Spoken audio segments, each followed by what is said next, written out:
గ్రామం దశ దిశ మార్చే బాధ్యత కలెక్టర్ పైన ఉంది, ఎమ్మెల్యే పైన ఉంది. ఏదో ఒక రోజు రావడం పోవడం కాదు, ఇవన్నీ చేస్తామని చెప్పి కూడా నేను మీకు తెలియజేస్తున్నా. చాలామందికి అనుమానం కూడా ఉంది ఇవన్నీ అయిపోతాయని. ఒకే రోజు చేయలేను, ఎందుకంటే నాకు కూడా వారసత్వంగా వచ్చిన ఆర్థిక సమస్యలు 10 లక్షల కోట్ల రూపాయల అప్పు ఉంది. మీకు కూడా 1 లక్ష రూపాయలు 2 లక్షల రూపాయలు అప్పు ఉంటే అప్పుకు వడ్డీ కట్టాలనా లేదా, తిరిగి అప్పు చెల్లించాలనా లేదా, మళ్ళీ సంపాదిస్తే దానికంటే ఎక్కువ మనకు మిగులుతుంది, లేకపోతే గిట్టుబాటు కాదు. నేను కూడా ఆ అవస్థలోనే ఉన్నాను. కానీ ఒకటే చెప్తున్నా, నాకు సంకల్పం ఉంది, కష్టపడే మనస్తత్వం ఉంది, రేపేం చేయాలనో ఈరోజు చేసే ఆలోచన ఉంది. అందుకే మీ అందరికి హామీ ఇచ్చాను, సమిక్షేమం చేస్తాను, అభివృద్ధి సుజావుగా ముందుకు తీసుకెళ్తాను, మళ్ళీ సంపద సృష్టించి ఆదాయం పెంచిన ఆదాయం నిరంతరం ఈ పేదవాళ్ళకే ఖర్చు పెడతానని చాలా స్పష్టంగా చెప్పాను. దీనికి కూడా అనేకమైన మార్గాలు ఆలోచిస్తున్నా నేను. అందుకనే ఇప్పుడు మీరు చూస్తే మొన్న ఉగాది, మళ్ళీ నేను రేపు ఒక మాట చెప్పాను, తల్లికి వందనం మేలో ఇచ్చి జూన్లో మీ పిల్లలు స్కూలుకు పోయే లోపల తల్లికి వందనం ఎంతమంది పిల్లలుంటే అంతమంది పిల్లలకు ఆ డబ్బులు ఇస్తానని చెప్పాను. దాన్ని నేను కట్టుబడున్నా, అప్పో సప్పో లేకుంటే ఏం చేయాలో చేసి మళ్ళీ మిమ్మల్ని ఆదుకునే బాధ్యత నాదని మా ఆడబిడ్డలందరికీ హామీ ఇస్తున్నా. మొన్నే మీరు చూశారు, వంట గ్యాస్ సిలిండర్లు నేనే ఇచ్చాను ఆ రోజు డాక్రా సంఘాలకి. మొన్ననే మళ్ళీ మీరు ఆ వంట గ్యాస్ సిలిండర్లు కూడా ఆటకెక్కిస్తే ధరలు పెరిగిపోయినాయని 3 సిలిండర్లు ఇస్తారని హామీ ఇచ్చాను. దీపం 2 కింద అప్పుడే 1 సిలిండర్ ఇచ్చా. ఇప్పటి నుంచి 4 నెలలకు ఒకసారి మీకు సిలిండర్లు ఇచ్చే బాధ్యత నాదని మీ అందరికీ హామీ ఇస్తున్నా. ఇంకొక పక్కన రైతులకు అన్నదాత 20,000 రూపాయలు ఇస్తా అన్నాం.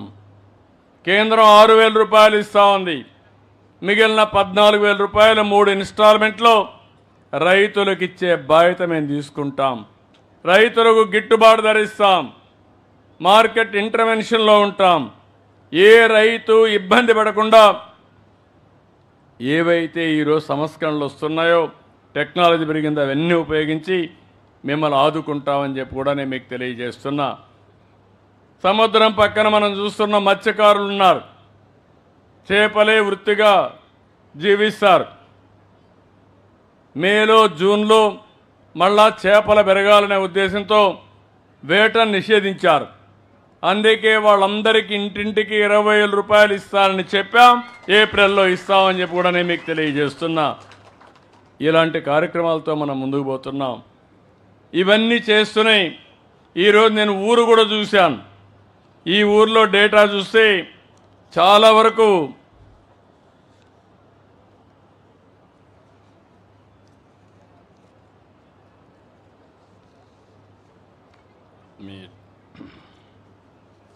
ఊర్లో కొన్ని విషయాలు నేను చూశాను, అన్నీ స్టడీ చేశాను. 996 మంది జనాభా ఉన్నారు ఊర్లో. ఎంతమంది ఏమేమి చదువుకున్నారో కూడా లెక్కలున్నాయి. పింఛన్లు అయితే 138 మందికి మనం పింఛన్లు ఇస్తున్నాం. 6,08,000 రూపాయలు నెలకు మీ గ్రామంలో పింఛన్లు ఇచ్చే పరిస్థితిలో ఉన్నాం. 304 ఇళ్ళున్నాయి. 304 ఇళ్ళు, 138 పింఛన్లు. ఆ విషయం మీరు గుర్తుపెట్టుకోవాలి. అందుకే నేను అన్నాను, ఆవరేజ్ రాష్ట్రంలో 2.5 ఇంటికి ఒక్కొక్కరికి పింఛన్ ఇస్తున్నామని చెప్పాను. ఇంకో పక్కన మీ ఊర్లో చాలామంది వ్యవసాయం పైన ఆధారపడుతున్నారు, కూలి పనులు చేసుకుంటారు.